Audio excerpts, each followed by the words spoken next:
बिस्मिल्लाहिर्रहमानिर्रहीम। अस्सलातु वस्सलामु अलैका या सय्यदी या रसूल अल्लाह। अस्सलातु वस्सलामु अलैका या सय्यदी या हबीब अल्लाह। ला तदाद दरूद व सलाम हमारे प्यारे आका हज़रत मोहम्मद मुस्तफ़ा सल्लल्लाहु अलैहि वसल्लम और आपकी आल पर।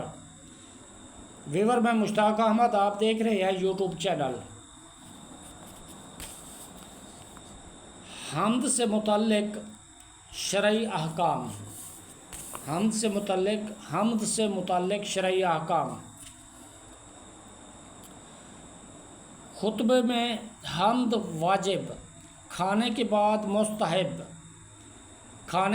मुस्तहब, छींक आने के बाद सुन्नत, हराम काम के बाद हराम, और बाज़ सूरतों में कुफ्र। लिल्लाह, अल्लाह के लिए। अल्लाह उस ज़ात आला का अज़मत वाला नाम है जो तमाम कमाल वाली सिफ़तों की जामिया। और बाज़ मुफस्सिरीन ने इस लफ्ज़ के माना भी बयान किए हैं, जैसे उसका एक माना है इबादत का मुस्तहिक, दूसरा माना है वो ज़ात जिसकी मार्फत में अक्लें हैरान हैं, तीसरा माना है वो ज़ात जिसकी बारगाह में सुकून हासिल होता है, और चौथा माना है वो ज़ात के मुसीबत के वक्त जिसकी पनाह तलाश की जाए। रब्बिल आलमीन, जो सारे जहान वालों का मालिक है।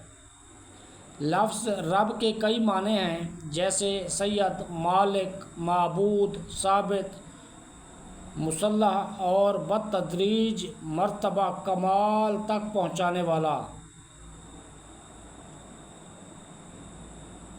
और अल्लाह ताला के अलावा हर मौजूद चीज़ को आलम कहते हैं, और उसमें तमाम मखलूक दाखिल हैं। अर्रहमानिर्रहीम, बहुत मेहरबान रहमत वाला। अर्रहमान, बहुत मेहरबान। रहमान और रहीम अल्लाह ताला के दो सिफाती नाम हैं। रहमान का माना है नेमतें अता करने वाला, वो ज़ात जो बहुत ज़्यादा रहमत फरमाए, और रहीम का माना है बहुत रहमत फरमाने वाला। याद रहे कि हकीकी तौर पर नेमत अता फरमाने वाली ज़ात अल्लाह ताला की है, कि वही तन्हा ज़ात है जो अपनी रहमत का बदला तलब नहीं फरमाती। हर छोटी बड़ी ज़हरी, बातनी, जिस्मानी, रूहानी, दुनियावी और उखरवी नेमत अल्लाह ताला ही अता फरमाता है, और दुनिया में जिस शख्स तक जो नेमत पहुंचती है वो अल्लाह ताला की रहमत ही से है। क्योंकि किसी के दिल में रहम का जज्बा पैदा करना, रहम करने पर कुदरत देना, नेमत को वजूद में लाना, दूसरे का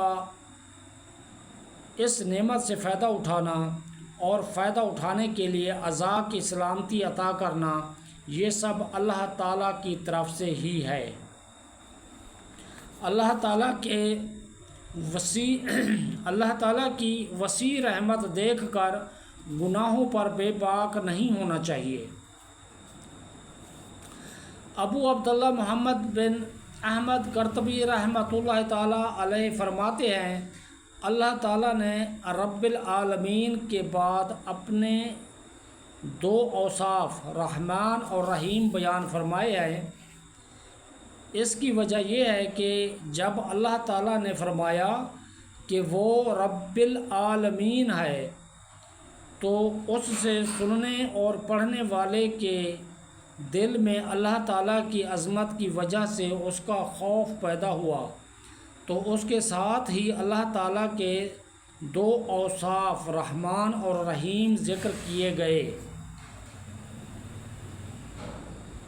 दो औसाफ रहमान और रहीम ज़िक्र कर दिए गए, जिनके ज़िमन में अल्लाह ताला की इताअत करने की तरगीब है। यूँ तरहीब और तरगीब दोनों का बयान हो गया, ताकि बंदा अल्लाह ताला की इताअत करने की तरफ अच्छी तरह राग़िब हो, और उसकी नाफरमानी करने से रुकने की خوب کوشش کرے۔ قرآن مجید میں اور مقامات پر اللہ تعالیٰ کی رحمت اور اس کے عذاب دونوں کو واضح طور پر ایک ساتھ ذکر کر دیا گیا۔ چنانچہ اللہ تعالیٰ ارشاد فرماتا ہے، نبی عبادی انی انا الغفور الرحیم وان عذابی هو العذاب العلیم۔ میرے بندوں کو خبر دو کہ بے شک میں ہی بخشنے والا مہربان ہوں، اور بے شک میرا ہی عذاب دردناک عذاب ہے۔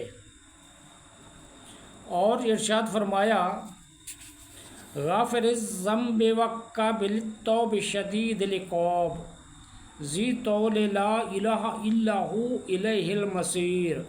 گناہ بخشنے والا اور توبہ قبول کرنے والا، سخت عذاب دینے والا، بڑے انعام عطا کرنے والا، اس کے سوا کوئی معبود نہیں، اسی کی طرف پھرنا ہے۔ نیز حضرت ابو ہریرہ رضی اللہ تعالیٰ عنہ سے روایت ہے، رسول اللہ صلی اللہ علیہ وآلہ وسلم نے ارشاد فرمایا، اگر مومن جان لیتا کہ اللہ تعالیٰ کے پاس کتنا عذاب ہے تو کوئی بھی اس کی جنت کی امید نہ رکھتا، اور اگر کافر جان لیتا کہ اللہ تعالیٰ کے پاس کتنی رحمت ہے تو اس کی جنت سے کوئی نا امید نہ ہوتا۔ لہٰذا ہر مسلمان کو چاہیے کہ وہ امید اور خوف کے درمیان رہے، اور اللہ تعالیٰ کی رحمت سے اور اللہ تعالیٰ کی رحمت کی وسعت دیکھ کر گناہوں پر بے باک نہ ہو، اور نہ ہی اللہ تعالیٰ کے عذاب کی شدت دیکھ کر اس کی رحمت سے مایوس ہو۔ ویور اب تک کے لیے اتنا ہی، اپنا خیال رکھیے، مجھے دیجیے اجازت، اللہ حافظ۔